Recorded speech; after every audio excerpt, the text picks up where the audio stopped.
Hello everybody and welcome to the LCS Proving Grounds Summer Circuit Qualifier number 2. I'm Kangas and I'll be your impromptu host for the day. And joining me as my very special guest analyst today, we have RBM, also grabbed last minute. RBM, I think your hair's still a little wet from that shower you took earlier. Yeah, I like now that I don't have to have mechanics anymore, I'm allowed to shower, so it's pretty good.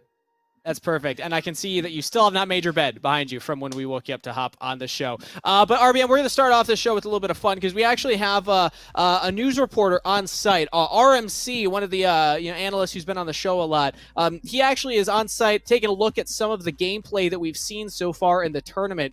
Now, RMC has no idea what's going on behind him, so let's help him out. RMC, first question for you.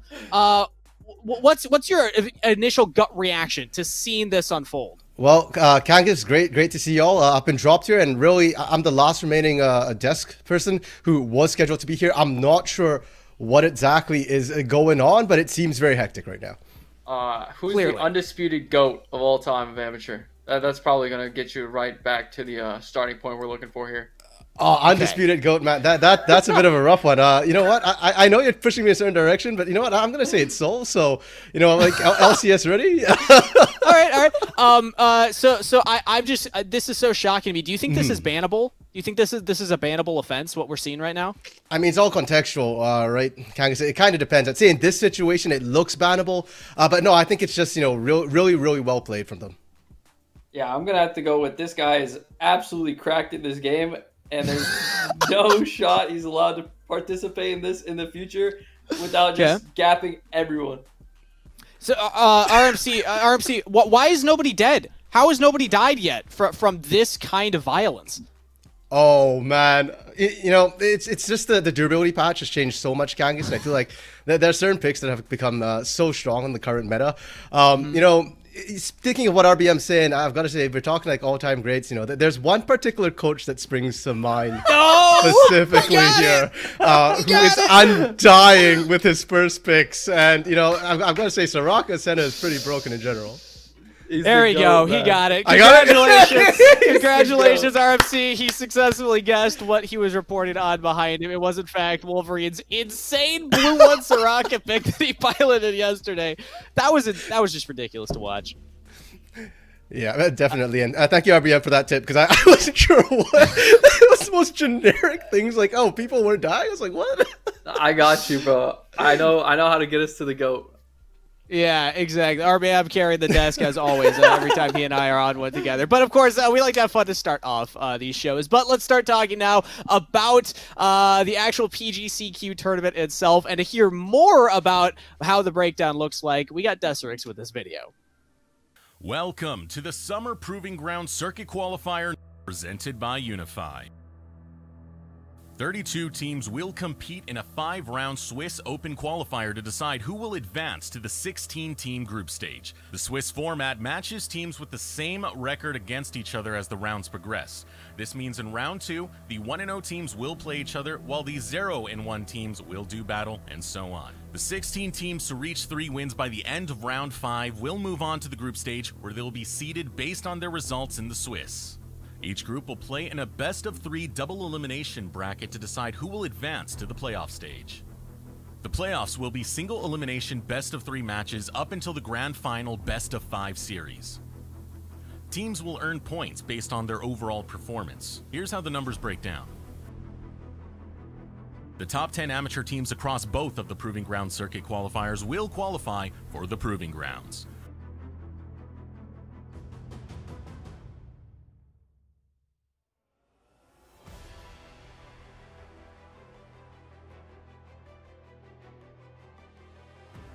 Which of these aspiring champions will rise to the top in the summer of 2022? Come see for yourself.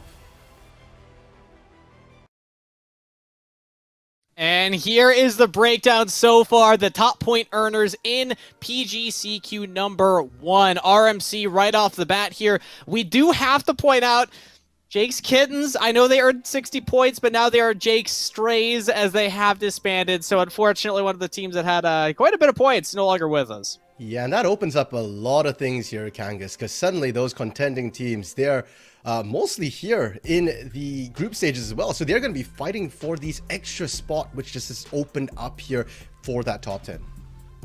And also, I believe Third Party is another one of the teams that has dropped out. So, I mean, this happens pretty much every single time for these PGC queues. We will have teams that join, earn points. They're not able to continue on in the tournaments. So, unfortunately, bidding farewell to Jake's Kittens and Third Party, but everybody else still competing for points going forward. So, now with that in mind, let's talk about day 2 here of number 2 for the Summer Prover, the qualifiers. We have, of course, 16 teams that qualified from the OQ. So, let's take a look at them.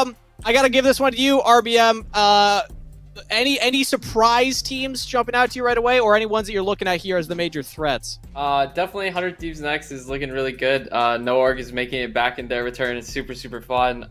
Fears looked really strong, but I always love underdog stories or teams that are like, like of the old lads, like the DK crew. So I'm really excited to get to watch them, just like always.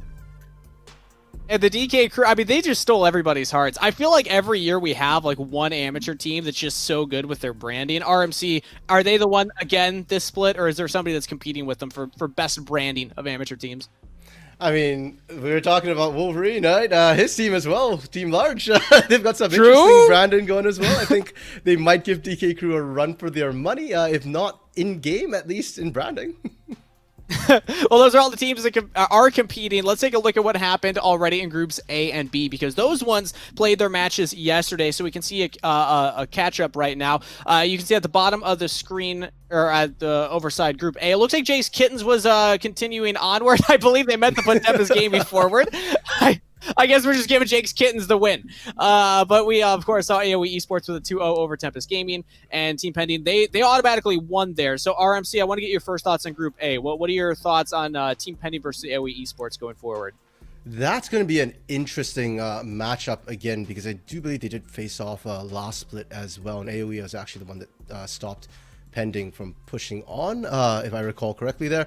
But AoE, they're coming off one of the biggest OQs ever. Up to now, 100X has been winning every single OQ 5-0.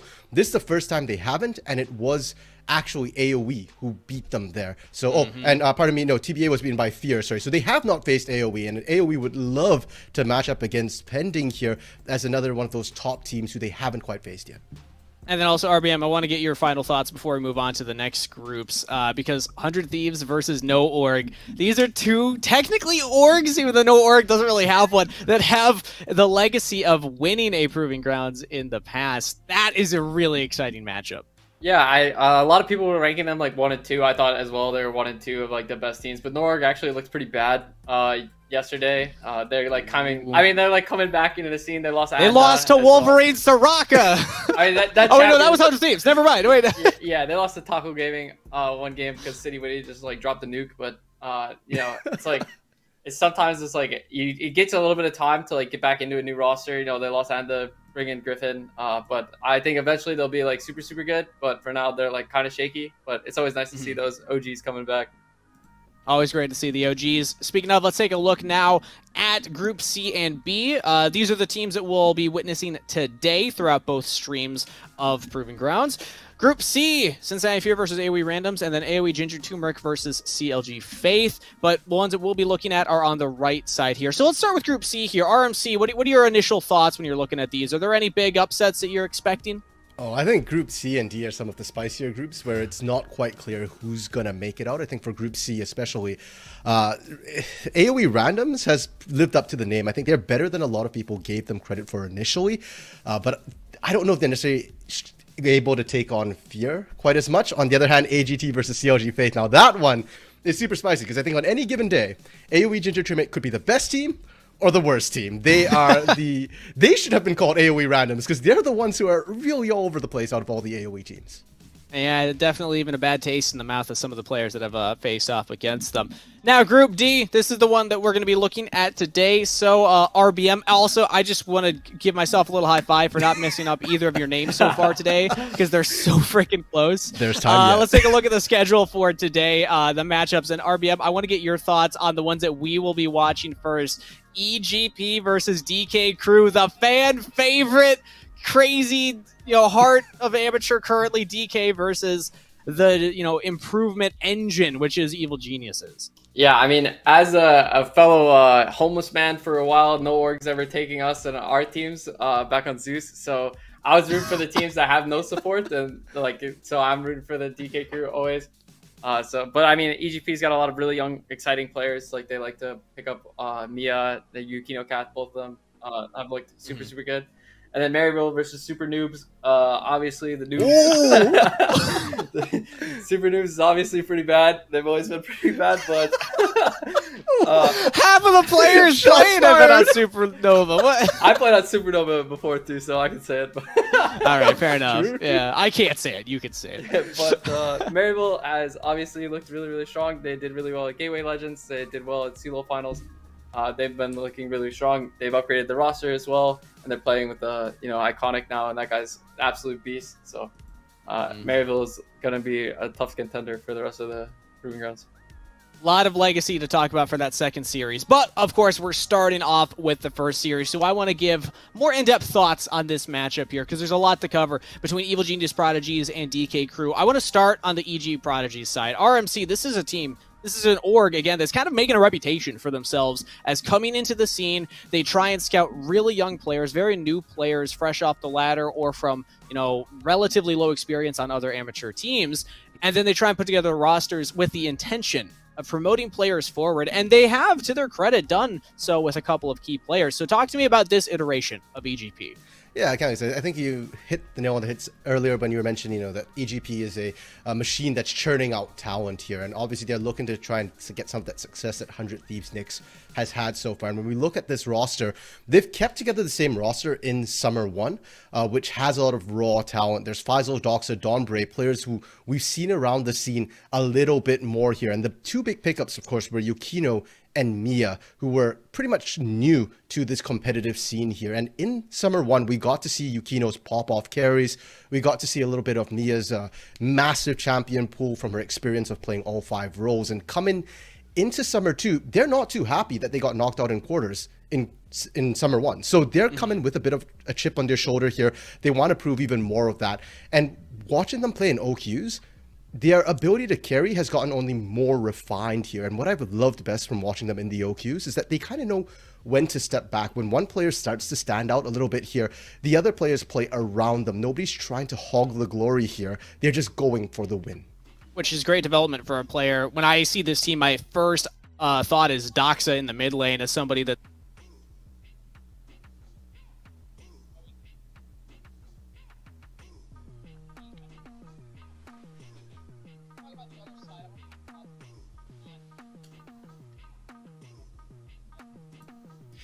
yeah, I mean, I love looking at both the rosters always. Seeing the DK crew is always like, it's with this matchup specifically, it's EGP is average team age of 16 years old, and then DK crew is average team age of 35. So it's like we get to see all the boomers versus zoomers, and I always love rooting for team boomers. So having these teams getting to face each other this early on is super funny. The battle of zoomers versus boomers. Also, a funny thing that we had noted. Evan Orell and Clyde actually have a lot of history, not just, well, maybe actually not much history with this opponent, but the two opponents that we'll see later on, as they both have histories with Supernova and Maryville. So two names that have been around the scene for a while. RMC, when we look at this of DK, do they have a better shot than last time? Because last time that we saw them in one of these tournaments, they were like the 32nd seed, very little hope for them, little expectation, and they made a relatively deep run. Now they're coming in with a little higher seed. Is this good? Is this meaning that this is improvement that we've seen from the team? Higher, but maybe not high enough for them, Kangas. I think they think they deserve even higher. And it's important to note that they have had a bit of a roster change, one player change in that top lane. Instead of Lawrence, it's Hybrids coming in here. And Hybrids, he was a CLOL 2021 champion here. This guy is a contender. He's got so much drive to succeed. And I'm curious to see how that changes the dynamic. Because DK Crew was that big meme, I mean, just look at their name, DK Crew. There's DK Crew rap, that Grapes and Dust Rugs did. I'm wondering how Hybrids changes some of that dynamic. Because at least in OQs so far, his lane performance has been really, really good. Perhaps even maybe a bit of an upgrade compared to what Lawrence brought in lane, though Lawrence brought a lot outside of lane, more for the team fight as well. And with Hybrids, he hasn't been tested quite the same way just yet. So I'm looking forward to seeing if EGP turned the screws on him there. RBM, I saw a reaction from you when RMC started talking about Hybrids. What's going on with that? 2021 CELO champ. I mean, that's fine. Not impressive. Not impressive for RBM here on the desk. That's I mean, that roster. I do think as well as it is an upgrade, especially if we pick Aatrox, it's like a pretty huge upgrade. But I think this roster is their seeding is always so terrible. I don't understand if people don't know who these people are, they forgot. Because the seedings have been pretty terrible for them, even though they're better than a lot of the teams, and a lot of the teams are seeded higher than them, and they're these teams are really bad. But I'm glad they're getting the seedings that they deserve now, and it should help them make a deeper run into the tournaments. Well, we talked about a player to watch from the side of DK Crew, but I don't remember catching one from Evil Geniuses. So quick, before we get into predictions, RMC, who's your player to watch on the side of Evil Geniuses Prodigies? Who do you want to have your eyes on, whether it's gameplay or how the team works around them? They work towards a team. Who's that guy? I'm going to look at Faisal. I know he's a more experienced player. We've seen a lot of Faisal, but going up against hybrids, especially with hybrids lane strength here, I'm looking at Faisal to see whether or not he can kind of match that strength in the top lane, or if he can win it and take over the game from there. Okay, battle of the top laners. RBM, do you agree, or is there some dissent here on the desk between my analysts? My favorite matchup is definitely going to be Mia versus Evan, because again, it's 35-year-old versus up-and-coming talent. So that's my favorite one to watch for sure. Mia's also played super well in a lot of her games, and I think she's a huge standout, as well as Donbray. Donbray's been a Gigasphere for so long, and he's not just a Bard OTP anymore. So I love watching the development of their players. So I want to see what Evan can bring to the table. Again, RBM can say these things because he's been in their shoes. Me and RMC cannot call Evan RL a 35-year-old. I love him so much. It's always great to see them come back. But with that said, let's hop into our predictions then and actually lay our cards on the table. RMC, I'm going to guess based on the background that you have. I already know yours. But RBM, let's start with you. Over on the far end, who do you have predicted to take this series? I took the Monkey Boys 2-1 for this series. Oh! I think DK Crew is, again, a really strong team. I think Faisal will turbo gap a game, and it just is what it is, so they'll drop one for sure. I won't be surprised. This series, I think, out of all the other ones, Browser 16 is the closest one for sure. All the other ones seem like they have a pretty clear favorite in my eyes. So I think this one will be really fun. But I think Faisal will 1v9 a game, but the DK Crew will be able to pull out 2. 2-1 over to the Boomers. RMC, do you agree with RBM? Well, I love that RBM, was talking up Mia and then votes DK Crew. Talking about hybrids. Yeah. And I actually went with EGP as my win here. Because I do think EGP is really good. And the other thing that we kind of didn't touch on too much was the fact that in OQ's Game 5 here in Summer Number 2, these two teams faced off. So this is almost a continuation of that particular match. And EGP won that one there. I won't say either team played to the highest level, but to me, I feel like EGP's ceiling is slightly higher here. So I think if all things being equal, both teams coming in swinging here, I'm going to give it to EGP to really clear that chip off their shoulder. Well, RMC, I got to say, I do agree with your assessment here, and I'm going to, for a very different reason, though. My primary means of income is through LCS Academy, and Kelsey Moser is my boss. So I feel like if I don't vote for Evil Geniuses, then I will just probably not be employed going forward. So 2-0 EGP, easy peasy, EG peasy, as I should probably say. And yeah, there we go. It's going to be that simple. Now, I hear that we actually have predictions. Okay, so we have our caster predictions first before we go to the special predictions. I personally, I don't care as much what the casters say. Hey, Crew. Travi's the only one holding in with Twitter. And then RBM. Wow. RBM, does that make you feel bad at all? Feel nervous? For which one? No, DK Crew. No, I trust the lads. That's fine. No CLG faith? Oh my! Well, I guess two CLG faiths. One was Twitter though. Twitter's too, yeah. All right, Team L9's kind of beast. So AoE Ginger Turmic is beast. I think their roster is super stacked. Getting Keel as well is super good. So I think they'll finally actually get to show a little bit better what they've been doing.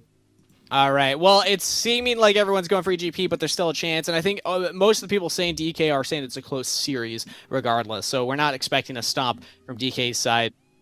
if they can give us a good one. But now's the prediction that I actually really cared about. I really wanted to hear. Sorry, no offense to my two amazing analysts that we had to go through that with. But let's throw it over to Grapes' dog, because this is the one that will actually determine who is coming out on top. Thanks, Kangas. I'm here with a very excited little dog. This is Mochi, the little girl. And we're going to do some predictions. So, we have our two favorite toys right here. We have the pickle and then we have the reindeer. She likes both of them so much. But I think we're going to give this one here for EGP, this one here for DK Crew. Mochi, are you ready? Are you ready? Oh, okay, go. Oh! She's deciding. Oh, and I think that's a DK win. That's a DK win. Banana Slammer, baby! All right, Kelsey, I quit. DK Crew all the way. Let's go. I just want to point out that that is not the most objective choice there. Grapes is a well-known DK Crew fan. He made an entire rap for them. His dog's probably been trained at this point to just react to DK Crew. It's an audible sound. The dog's heard that name so many times from Grapes recording in his room that he just knows. But there you go, RBM. You got the dog behind you. Does that give you more confidence? No. It's probably worse because I'm gonna get made fun of because now the dog agrees with me. Well, you also have Travi behind you. I don't know if that's better or worse. But to give us the actual call in this series, it's let's send it over to the casters, Grapes and Rebel Fox for game number 1.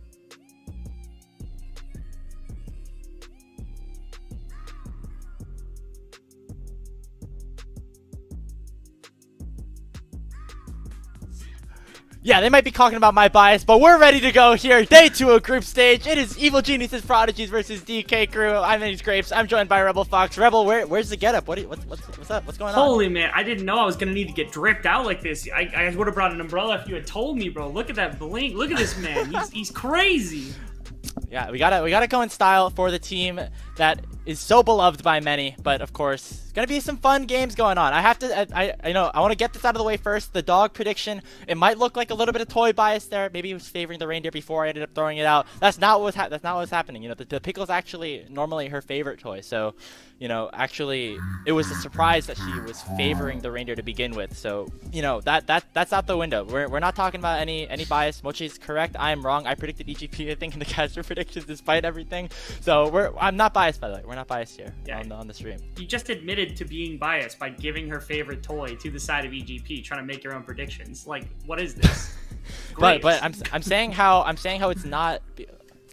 Anyway, we have a very, very fun series today. Of course, we had some crazy games yesterday. Wolverine, Soraka, we had 100 Thieves Next ending up winning that. No Org returning in a very, very triumphant fashion. But I think this Rebel is actually a really, really interesting group of 4 teams, not just because of some of the big names that are involved, but also some of the playoff implications, those 10 spots and proving grounds that are at stake. Yeah, goodness gracious. We have so many things about this group. They're related in so many ways. We can go back in the past and connect them. We can connect coaches. We can connect players. The biggest thing, obviously, that connects them right now is their competition inside of Proving Grounds, making sure that they can try to compete for that top 10. And we've got 3 teams that are right on that kind of borderline, trying to make sure that that push is made to be had. DK Crew is right there, especially with the departure of one of our teams. I think it's going to be really, really competitive to try to pull that 10th spot. DK Crew's got to make some magic happen, but they've done it before. They can do it again. Yeah, 32 seed all the way to the top 16. Took a 2-1 series against the eventual finalists in Cincinnati Fear in the second week of groups. In last time around. So this is definitely a team that, you know, has gone through a lot of adversity, both, you know, in the open qualifiers and in the main event. And I think when talking to a lot of the players and the coaches that are involved, they are super confident that they will be able to get through any team that is put in their way, including one of the best teams that we have here in Amateur and Evil Geniuses Prodigies. Oh yeah, EGP, they made their statement in the previous split coming out of the OQs, looking like one of our best teams. They walked into playoffs basically completely, you know, almost fathomlessly amazing. We were like, this is a semifinalist, this is maybe a finalist team walking in. And they took a little bit of an early departure. And I think a lot of people expected more of them. I think they expected more of themselves. And now they have a chance to really show it off again. They're able to waltz through another group like this, especially a group as stacked as this one, where we've got 4 really competitive teams that are driven to very heavily make this playoff push, make this top 10 push. I think it would be a big statement for EGP to be able to walk out. They go 2-0 in 2 games in a row. It's going to be really difficult to not expect them to do really great things come, you know, Proving Grounds time. Yeah, and we were talking about the teams that were on the bubble of maybe entering that top 10. EGP maybe not necessarily on that level, as they did make the playoffs to get a bunch of extra points there, but they definitely want to still continue to perform well, not only for their own confidence and and their ability to, be up at the top of amateur, but also, to get higher seeding, to make sure that they're in that top 6 mark as we head into Proving Grounds, because that's the big threshold right there, Rebel, because of the double elimination format versus the single ELM gulag that happens if you're in the 7 through 10. So a lot of stakes for different reasons for both these teams, but as we head into the draft, a whole lot of things that we have to watch out for. Yeah, I mean, you have the adaptation to new patches. I know both these teams are really, really notorious Senna abusers, and so both sides could have some interesting supports. I know both their supports are playmakers as well, so I'd be very interested to see what they have to pair alongside those champions specifically. Not to mention, we know that I'm almost certain that both these rosters are, we say this about a number of teams, especially really good teams, that they can carry out of any position, but these two teams seem to epitomize that incredibly, right? Every player on EGP has had their bright and shining moments, even if not on this team, but on other teams inside of amateur. DK Crew has been exactly the same way, where throughout their history, they're a lot older. We've seen them in competition for literally years, so we know they're capable of carrying out of any position as well. And so to me, I think both teams shared the sentiment that this is all about game planning. They've played previously, and they had problems with their game plan. Both teams were upset about it when they played in that 5th game of OQ, so hopefully both of them come out in this one with a little bit of a better direction than what they had last time. Yeah, of course. EGP taking that victory in the Game 5 of the Open Qualifier didn't mean too much in terms of stakes other than for purely seeding purposes, but of course, I think DK Crew actually started out that game with a rather large early game lead, and then EGP ended up winning a couple of fights to turn the game back around in their favor. So they definitely have the knowledge of each other in the back of their minds as we head into the draft for this first game. Callista, Vi, and Gnar taken off the table for EGP.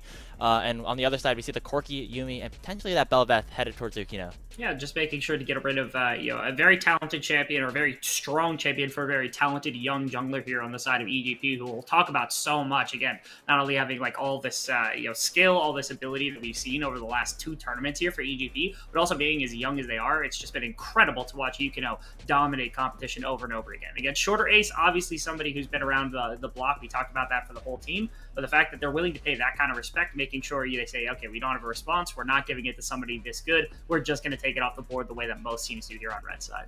Yeah, and that's kind of the narrative that we're trying to start here when we're talking about these two teams and how they match up specifically against each other. It is young, almost unproven talent up against people that have been around for very, very long years and years on the side of DK Crew. And I think that is epitomized especially in the matchups that, were discussed on the desk in both the top lane and in the bot lane here with Faisal and Hybrids, and then Mia versus Evan RL. Speaking of the latter, already seeing those 2 bot laners locked in with the Zeri and the Jinx. Yeah, it's not only the competition of both very high range, very high scaling type ADCs, but then the comparison also of Clyde going on to Nautilus. He's a hook champion player. He always has been, always will be. He's usually a playmaker in some of the earlier stages of the game. He and Evan RL actually have one of the highest bot lane combination of kill participations in the tournament. A lot of other teams, they have a tendency, if their support is super active, you'll see them get out and about on the map very quickly. DK Crew is not really like that. They'll play around the entirety of their bottom lane consistently, both of them breaking that 75% threshold. So you know that Evan and Clyde are always a part of the game plan. They're showing it here now. They want the Nautilus, they want the Jinx to be a part of everything. Yeah, and we'll see how that ends up working out. No support potentially locked in yet for EGP. That Seraphine could go to a number of different roles, but we do see that Silas locked in for the side of Savage as we head into the 2nd rotation of the ban. So no junglers selected yet for the side of DK Crew. No mid laner selected for the side of EGPs, which means that certain picks are going to be targeted, especially in this 2nd phase. Yeah, making sure that any type of playmaking support here for Shorter Ace is probably #1 priority if they want to make sure that that's off the board. You would normally take Lee Sin into this, which is a Shorter Ace special, but it's not shocking to see things maybe like Volibear and Trundle that can have early activity and that aren't just going to fall victim to the Udyr if they happen to run into them into the jungle. That means that if you get one of those champions and you've got priority in lanes, you can start to fight back, make Udyr's life a little bit more of a living hell in the earlier stages of the game. And so I anticipate maybe that's the next pick that ends up getting taken off the board here for DK Crew. Let's see. I mean, there's so many different options for the side of DK Crew. When you are around for such a long time, your champion pools just continue to grow and grow based on the number of years in the meta. Of course, the Silas being a champion that has kind of been recently introduced by all intents and purposes. So, of course, a lot of different options here. But it turns out it's going to be top lane and jungle focus for the side of EGP. Trundle and Jin away. They're going to lock in a very heavy early ganking jungler for Shorter Ace to make sure he can get out onto the map early. Yeah, and now I do wonder if they tried to set up a Camille pick here just because the Jax was off the board. This was the other thing they play all the time, so if they aren't comfortable with the Jax into Olaf matchup, then you've just set up Faisal incredibly because he's picked this, I think, 3 of the last 5 games, 3 of the games inside of the OQs was just on this champion. It's absurdly powerful in the right hands. Faisal showed it again and again. Not to mention, you throw 2 champions that run at the opposition in front of a Seraphine, and now you have targets to bounce things off of, ways to get that ultimate into the backline a lot easier than what you had previously. And so it opens up more space, I guess, to just kind of run for. Also opens a lot more space here for Mia on this pick of the Zeri to be able to kind of run wild in the midst of the fight. Yeah, I was just about to say, we talk about how Doxa is a really big carry threat on any team that he's in, whether it was on, Hybrid's former team in Winthrop University or on Taco Gaming last split. But now on the Seraphine, going to put a lot more pressure and a lot more, resources into the hands of Mia down to the lane. This young carry that has just recently shown so much, hyper skill here on this team. But we got to talk about the other draft here a little bit, Rebel, because that's a Kled. It is a Kled, which is an interesting little pick to throw into the mix of everything. Hybrids, again, he's been around the block a little bit and had his experience with a number of different champions. And he, of course, obviously played on Winthrop against the Niles, who played this champion a whole heck of a lot as well. And so Hybrid's busting out here for a number of reasons. Number one, it's decently powerful in the earlier stage of the game. Difficult to kill if you can't have that closing power, which Olaf does have. But it also has grievous wounds on it. And if you need to leave the laning phase, you press his ult and goes elsewhere. Like, you don't actually have to play out the game all that much if you're Kled and you're really, really worried about it when it comes to the rolling potential. That champion has it in spades with that ultimate. And pairing that alongside the Volibear, being able to turn off the tower and also cancel tower aggro by using that, the passive ability of Kled is a really valuable diving tool for this team as well. Yeah, really excited to see, Hybrids come out. I talked to Tyler, the coach of DK Crew, and they said the Hybrids coming in brings a bit of a different look than their previous top laner in Lawrence, in the fact that he has a very different champion pool, and things like the Kled are instances where maybe DK Crew can throw out a little bit of a different look in terms of the way that they want to run their composition. So really excited to see. I think Hybrids has looked exceptionally well throughout the OQ, and let's not forget, Rebel, the last time that we've seen Hybrids in competitive play was winning the Collegiate Championships back in 2021. Yeah, it's been a minute since we've seen them around, but Hybrids obviously made his name where he needed to. He had some decent stints in the right places with Winthrop, especially when they were competing as well inside of Amateur. That was where they also made a really big push, was inside of Amateur, when Winthrop was able to make runs back then as well. He was still very, very good back then. And so having him kind of in this place, to me, feels like it's another addition of one of these members that a lot of these people are familiar with, right? Like, you've got these collegiate names like Savage, Short Ace, Evan, Clyde, and they go, okay, Hybrids is the next on the board as being another one of these buds to be able to work with. Not to mention, he opens up a lot more type of activity. I think DK Crew talked, I know to you at least a little bit, about how they wanted to open up their play style a lot more from when they typically play inside of Collegiate, typically play on Harrisburg, and they've done so quite well on DK Crew. Yeah, a lot of players maybe taking different roles than they might be on their former collegiate teams. So specifically, maybe Evan RL down in the bottom lane, who is known on Maryville as being more of a traditional weak side player, but has had a whole lot more attention given to him on DK Crew. And on the Jinx, of course, another very hard carry that can definitely take over games like we've seen Evan do throughout this tournament on this DK squad. So, there's that. A bunch of other stuff that we have to take a look at, but I'm just excited to get into the game, Rebel. I think that these two best of threes are some of the closest ones that we're going to have in the entire group stage. It's so meaningful to watch these teams play up against each other. We have, like I said, there's so much interaction we're going to get a chance to talk about a little bit later on as this series progresses. And there's so much meaning behind this as well, because again, you've got teams that are trying to climb their way in. You've got revenge stories and narratives, players that have played against each other for a long time. Stories of teams that have played each other previously, like in this one where they played just a few weeks ago inside of open qualifiers. And so all of this experience that has kind of culminated in these teams being so intertwined in one another is such an exciting aspect to talk about in these games. Here we go. Evil Geniuses Prodigies on the blue side. DK Crew, the Banana Slammers on the red side. Standard 5-point start. Begin this first game of the series. We saw a lot of really crazy, level 1 invades and the last time around last week. Yesterday with some of the teams that were involved. Not necessarily sure if we're going to see that again here. I'm not sure either. I mean, you've got a little bit of posturing right now just to try to get some forward vision into the Raptor pit. That's all the Doxa and you are going to do. Oh, Savage walks into something. Wow. Yeah, he's going to take quite a bit of it. It's actually late enough that his minion wave is going to be there, so he's not going to be able to leave. So Savage just face checks at the exact wrong time to try to punish right there. His intention, I'm not quite sure. But yeah, just loses half a health bar. Doxa's going to give him the thumbs up for that one because he will take that all day. Yeah, it gives a little bit more, leverage for Doxa here, especially in this range versus melee matchup. Maybe giving Yukino a little bit more opportunity to go for some ganks as well. See Savage and Doxa trading a little bit early on. Both junglers starting on the opposite sides of the map, so it looks like top side focus here for the side of DK Crew, bot side focus maybe for EGP.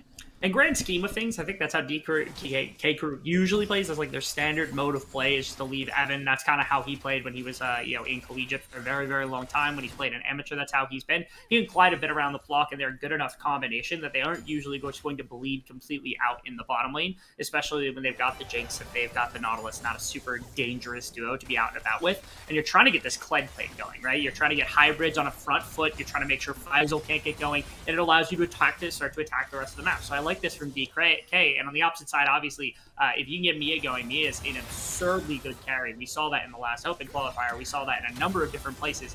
And if you get her going, she goes incredibly well into the later stages to be this big carry for this team. And so you can see Yukino, I think, really wanted to play to the defense or even play to the offense of this bottom side to make sure that DK can't just sit there, that they are making a mistake pathing away from this, and that they're going to lose something or at least give enough space for Mia to be a menace. Yeah, and if the lead can be garnered a little bit there, Mia has all the tools at her disposal to really pop off. Of course, you have the Seraphine, a huge front line with Yukina and Faisal, and even Donbray, either buffing up the attack speed or maybe even getting a couple of bailouts here and there. So, gonna have to see that. But first, Shorter Race has made his way up to the top side. Gonna go for a bit of a dive here onto Faisal. Hybrids is gonna draw aggro first to make sure that the turret shots will be reset. Faisal popping the ghost, but it doesn't look like it's gonna be enough just yet. Shorter Race is gonna have to flash away, and Faisal will finally die as Hybrids flashes forward for first blood. Yeah, it is at least the trade of 1-for-1 here for Hybrids to be able to get first blood. That is incredibly nice. Faisal played it really well, though, just avoiding as much as possible. And I'm so broken up about this because I thought that this dive was going to go a little bit better. I thought you would have wanted to start it with Hybrids because he could have used that passive and then queued out from the tower to make sure tower aggro was going to get broken. Instead, Shorter Ace kicked things off, and I think the intention was to use it right here to try something else. And you saw that last tower shot wasn't quite slow enough for him to be able to walk out afterwards. That would have been the intention, is just trying to extend Hybrids getting the kill by having him go in second. But I thought they would lead with that and allow for Volibear to kind of pick up the kill afterwards. Instead, they go for the opposite, and you can see the ramifications of that a little bit.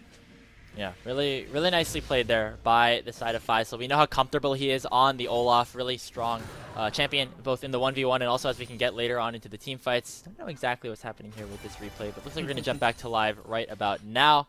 Take a look at it. All things considered, a very even game state for both of these teams. As the gold kind of just traded 1-for-1 on the side of both of their top laners. But I mean, that's kind of what we were talking about. This top lane matchup, and both of them are getting accelerated early on. They are. Now, I do want to make a note really quickly about a bit of range disparity that's happening inside of these draft setups, right? DK Crew has one. They've got Evan on the other side. They do have Seraphine. They've got Renata, which is an amazing tool to use into a bunch of melee champions. And then, of course, they have the Zarya, which is this incredibly terrible champion to play against if you're a melee, if you don't have some semblance of engagement. So whether it's Hybrids trying to use his ultimate to get into backline to make sure that Mia can't position properly to start off a fight, or whether it's Savage stealing an ultimate and just trying to make sure he can tag that encore. Both are things to try to track for a little bit later in the games.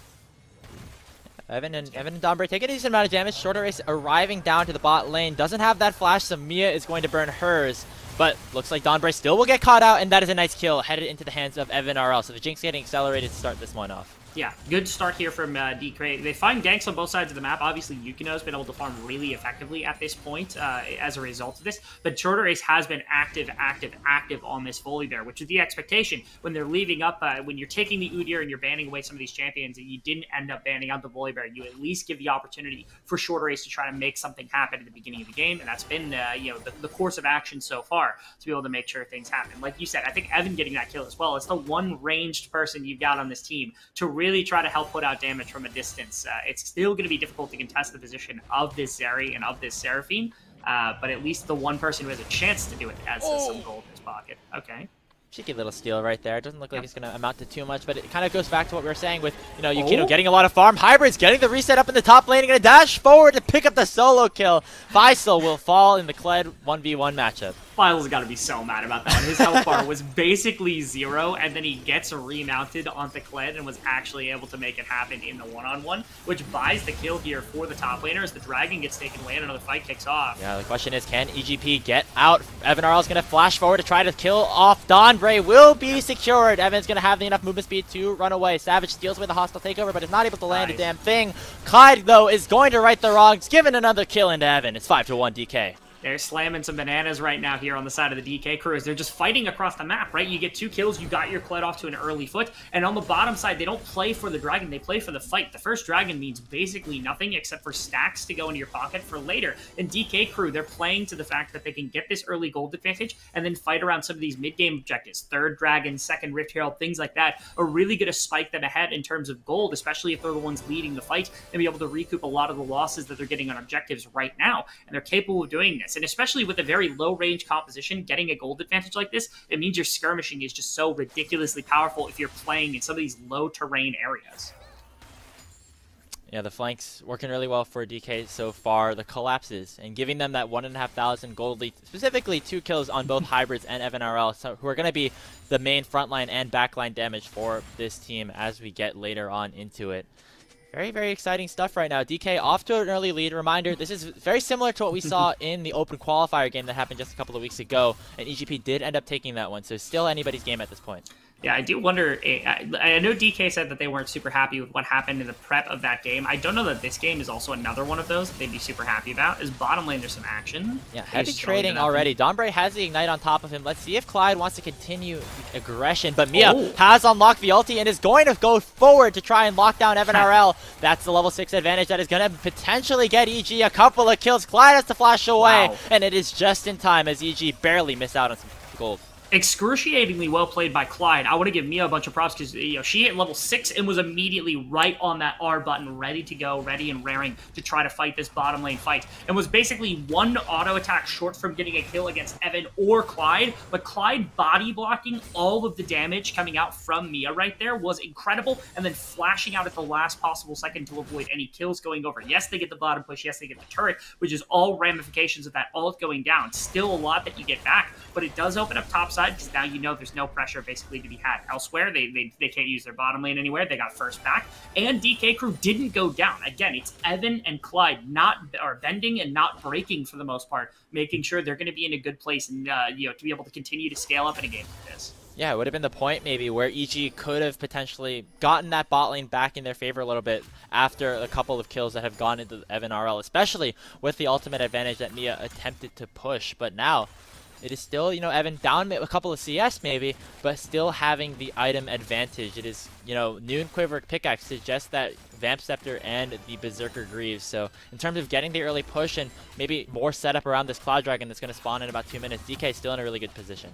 In a great position. They're up 1,000 gold. It's not quite enough to consider them completely winning in a game like this, but it is enough of a gold lead, especially with the Rift Herald in pocket of Shorter Ace at this moment, that it could expand it, especially if they give up this Dragon to really trade that action on the map for some capital elsewhere, like if they break top tower, if they're able to get plates off bottom tower and win somewhere else on the map, it could be huge. Again, I think breaking top tower is a really big thing for them. Getting hybrids access to the rest of this map, especially to bottom lane, would be massive. Doesn't look like it's going to happen just yet. Again, we keep drawing our attention down to the bot lane. Mia has actually generated a very substantial experience lead at this point. Going to force a blast cone in out of Clyde.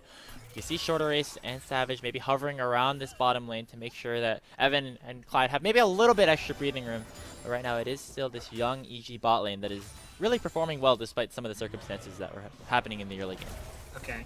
You have Savage with the ultimate from the Seraphine, so you're able to match those two against one another. Shorter Ace feels comfortable stepping in, as both bottom lanes were kind of in the same place at the time. There's nowhere to step up. He's ended up not really getting all that much. But I really want to see them beeline towards topside. I still think that Hybrids is your best bet right now to be able to start acting on the map as aggressively as possible, right? Like, this bottom lane is still in a relatively, if not just purely advantageous state right now from DK crew before anything else breaks open. But the more time, I guess their thought process here is if they defend it, they can keep it that way.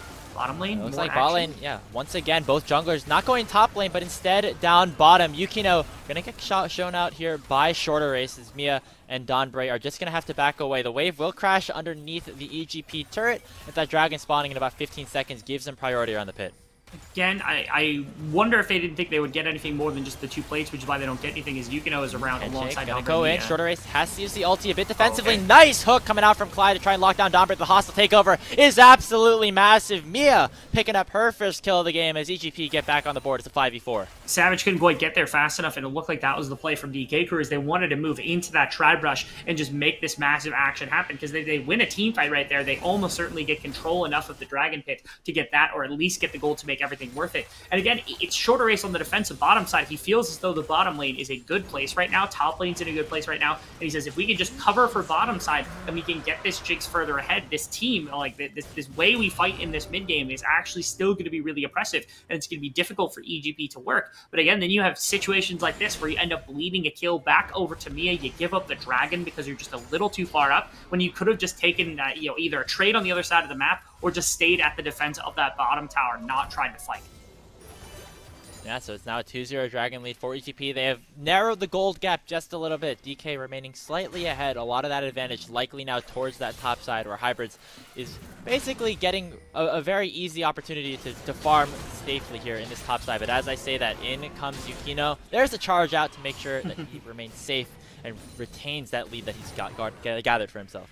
Okay, Shorter Race does have Rift Herald. It is going to be top lane when it's expiring, so it's got to go down pretty immediately. You have about 2 minutes or a minute and a half before the plates really drop, so I do think eventually that's going to go into the Kled. Yeah, Shorter Race is dropping it now. Hybrids just zoning Faisal out of this lane. We'll see if Yukino decides to turn into top side or go into mid lane, but it seemed like Clyde was preempting any sort of aggressive play. Bottom side, there's some action going on, as it looks like Mia is hunting down Evan at the moment. Yeah, Evan at about 30% HP. Don't know exactly what's going on right here, but there is combat up on the top side of the map. Doxa has arrived to the area to try and chase down DK Crew. Already an early flash out of Hybrid. Still has Scarl on top, but with that, it will just be the dismount here. Shorter Race getting bursted 100 to 0, and Doxa does so much damage, so much movement speed in this fight as well. An easy 2 for 0 for EGP up in the top lane.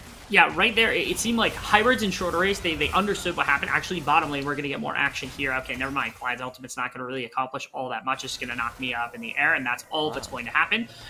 What it looked like is like Hybrids and Shorter Race were trying to play for top tower. They knew reinforcements could come in, and they tried to jump that timer by going against Yukino, but Yukino just took no damage as a result. And so they only get the Rift Herald plates. They lose 2 members top and bottom lane. There was a chance for a response gank here coming out. Ends up not actually amounting to all that much, but it's really good for an EGP to notice that like they had an opportunity to strike. They grabbed control of the middle of the map, and then they shifted into top. It's just EGP playing very well together. That's something that their coach talked about the last time they were in, the last time they got the top 8. They were worried that like their team play was what really cost them in that quarterfinals matchup that everybody thought that they should have won in the grand scheme of things, and that's showing as quite a bit of an improvement here today.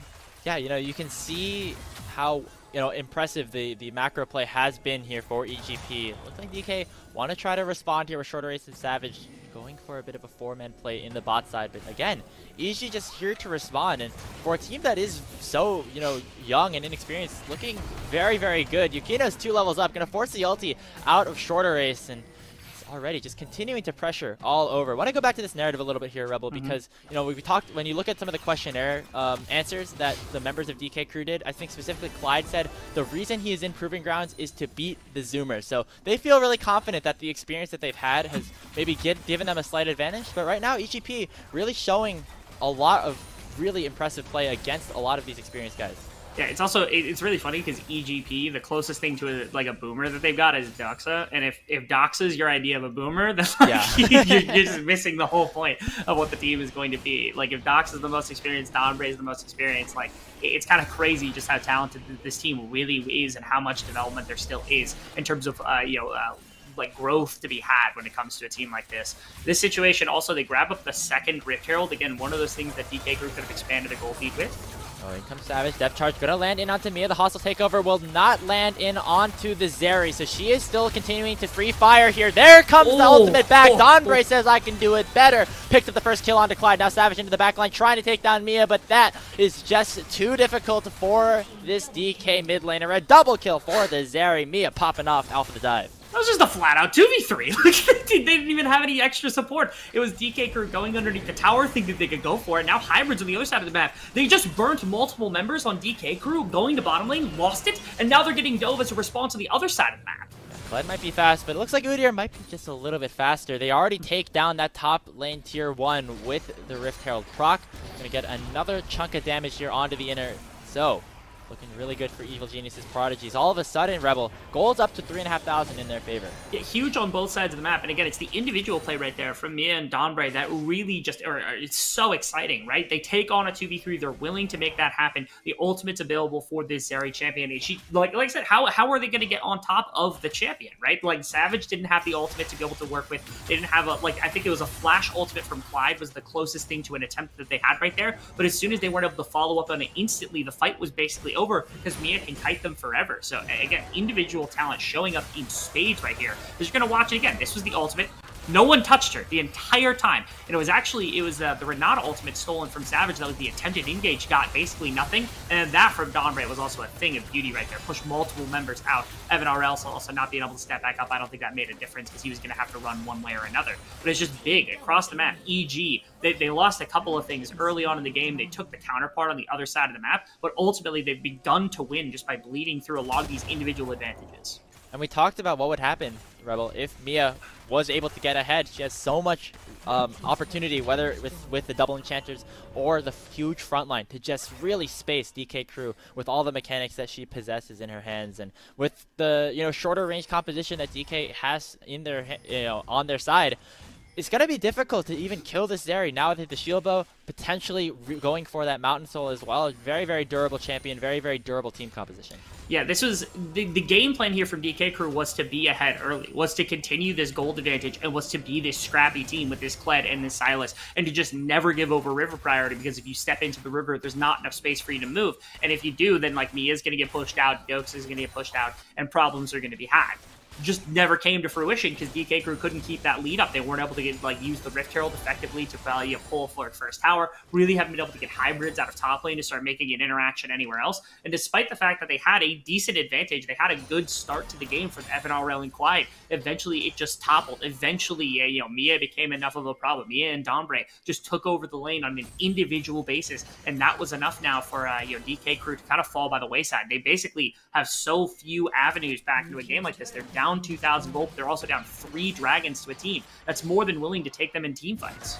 Yeah, and now if you are DK Crew, you're looking at this Baron spawning in about a minute and a half. You're looking at this Dragon that will be the soul for EGP that's spawning in about 3.5 minutes. And you're thinking that we need a fighter on one of those if EG decides to go for the objective. And if they want to try to win some of these 5v5s, they're going to have to be a little bit more creative in the way that they approach the engages.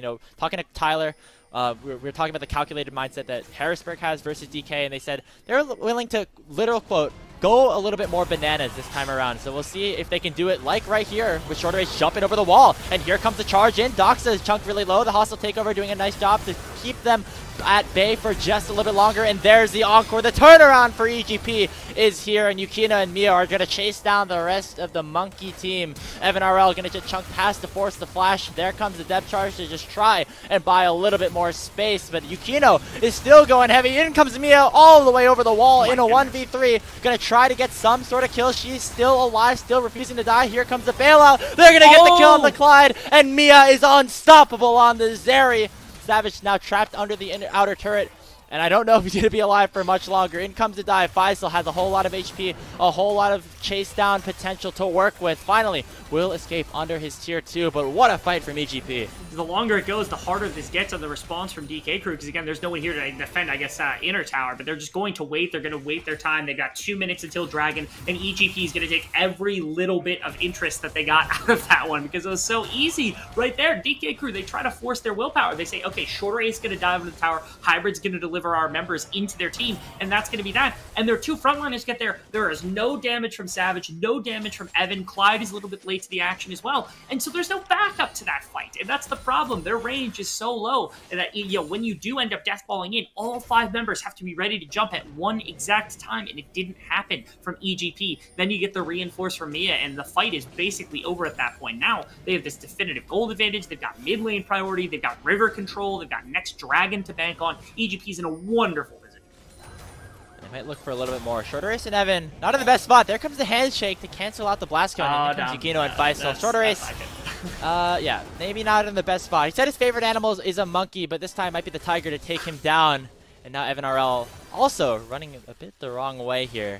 See what he can do to try to, you know, get maybe a little bit of extra gold here. Weasel is way out of here. I guess there's no monkey pun. I was going to do a monkey pun. Yeah, I wanted one too. I couldn't think of one either. He's just dead, unfortunately. I think that's going to be the case. And even if he's not, he's stuck on the wrong side of the map. There's no way to get him into a team fight. His team is basically abandoned him here. Yeah, there's Doxa picking up the kill. His mid tower, they're diving as well. They're just going to look to try to get a kill, maybe get another tower. Yeah, who cares? Who cares? Our observers were looking at all 3 lanes. And it was hard to really figure out what was going on because EGP basically won in top lane, mid lane, and bot lane, getting that effective ace, I think a 5 for 0 on all 3 sides of the map. And even more now. It's about a 5,000 gold lead. That dragon is almost certainly theirs. Mountain Soul for extra durability, and even more refusal for DK Crew to even get a single more kill on the board.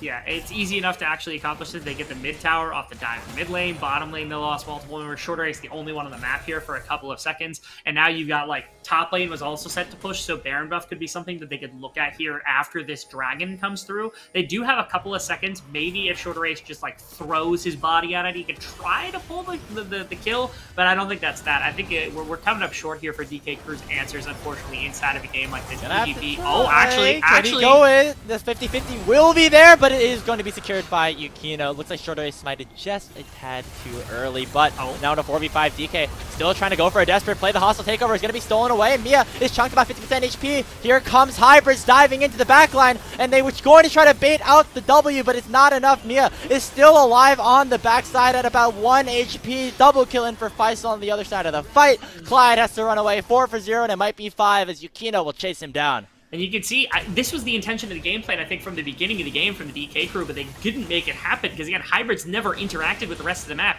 And when you have just the one Hybrids versus the Faisal and Yukino on the other side who are doing damage to members who are also weaker on DK Crew, there's nothing for you to have there, right? EGP has a winning side of both fights. Mia almost goes down, but doesn't. Like, even if you go down there, I guess, like, the best thing you can hope for is that Hybrids then is able to maybe pick up an equivalent number of members on the other side of the fight, which isn't even a guarantee, and then runs out and is able to escape, but you still end up not having the pressure on the map that you want to, because you're down a number of members that were just gone. And, you know, this is also just talking about all the possibilities that could have come through, but EGP won that so hard that it's unreal, right? They kept all their members alive. They were able to get multiple towers. This is the last flank from DK Crew to try to pull something off the map.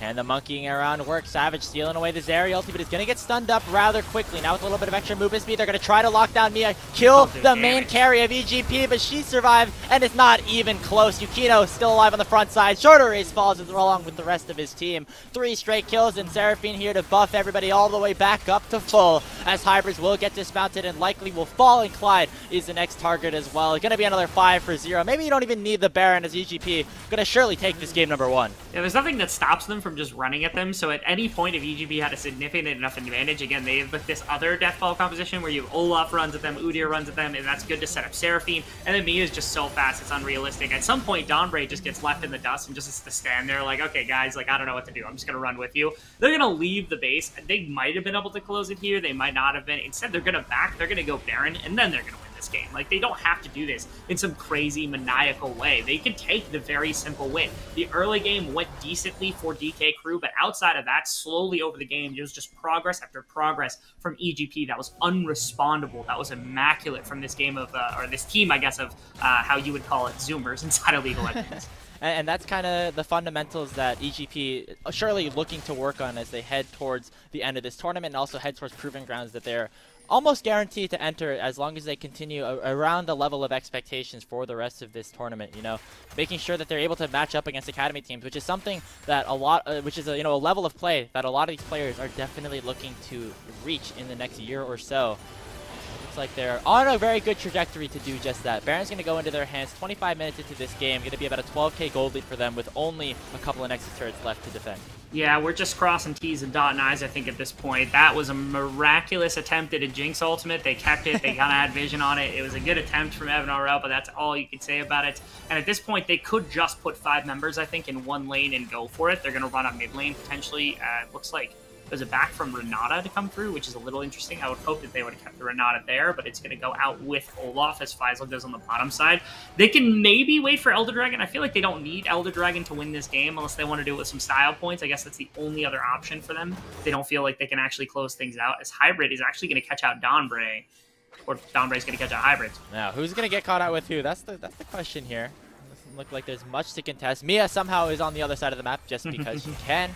Hybrids has to run away. Does have the ulti for maybe a little bit of gap closing. Gonna have to use it, but does get canceled with the dismount. Mia just gonna run down the Kled, who has an ultimate that literally just gives him extra movement speed, just showing how powerful EGP is at this point. Doxa basically face-taking 2 people as a Seraphine and is winning out on the trade, mind you. Faisal picking up the double kill, 3 dead on the side of DK Crew. Yeah, never had the goal at all to fight inside of a game like this. And slowly over time, Faisal has just become an absolute monster. This Olaf gets so ridiculously strong with this Trinity, with the rest of this build that comes through. And after this amount of time, I mean, who are you going to kill on this team? You don't have the damage on basically everybody. You're a 2-item Silas. You're a 2.5-item Kled. Like, you're now 2.5, 3-item Jinx. That was the closest thing you had. But again, this team has to get so close. It was always an uphill battle from the side of the DK Crew. Is again, EGP, just with a miraculous Game 1 performance. After that, slightly abrasive early game, just did some miraculous things to completely turn it around. And look at how dominant this is. 30 kills to 6.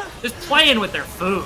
Mia's literally hitting them at the back of the fountain. There is nowhere to go for the side of DK Crew. Almost bullying at this point. Mia is going to get chunked down pretty low due to the fountain and will just decide to end the game herself. 30 kills to 6, a 27-minute victory for EG Prodigies. So easy, or at least they made it look really easy, right? Individual talent, neither one of their mid lane or bot lane actually went down a single time over the course of that game, which was incredible to think about as well. They had their individual outplays. They looked like they were making better decisions around the map. This is the EGP that I'm hoping is like scaling into playoffs instead of one that's like performing at top level and then falls off once again. And I think they're hoping the same thing, but my hopes are high after a game like that. Yeah, I mean, I think everybody knows that EGP was definitely not happy with their performance in the quarterfinals against TBA, looking to make sure that they end up at that spot where so many analysts, so many other people have kind of appreciated and predicted them to be at. So really excited to see them, just doing the fundamental things to get back to the top. They are... Like I said, when you play with a chip on your shoulder like this, sometimes you let it get to you and you go insane and you go very active inside of games. This doesn't seem like that team, right? They seem to have kept a cool enough head on each individual player and as a full-on squad to be able to actually keep themselves grounded inside of a game like this. It would have been super easy to just start fighting or to like give up way too much at the beginning of the game, give DK Crew like a 4 or 5k advantage. And even if you're the superior players, the superior team in the end, like having that level of like, sloppiness is just like, it's never a good thing to see. And they never quite gave that up, right? DK played for that early advantage. They gave them what they needed and absolutely nothing else. And then EGP came back with a dominant game number 1. I'm hoping game number 2, DK comes out with another game plan akin to something like this, but it works out better for them because obviously we want a nice competitive series here between these two teams. We always hope for those 3 games. But after that first performance, I think it's going to be an uphill battle for DK Crew. It's a very similar look to what we saw in the first time that these two teams met in the open qualifier. And DK Crew going to try to make that lead happen a little bit later on in the game, as well as they're going to try to even this series up against Evil Genius's Prodigies. We're going to take a short break. When we come back, Kangas and the analyst desk will break down what just happened.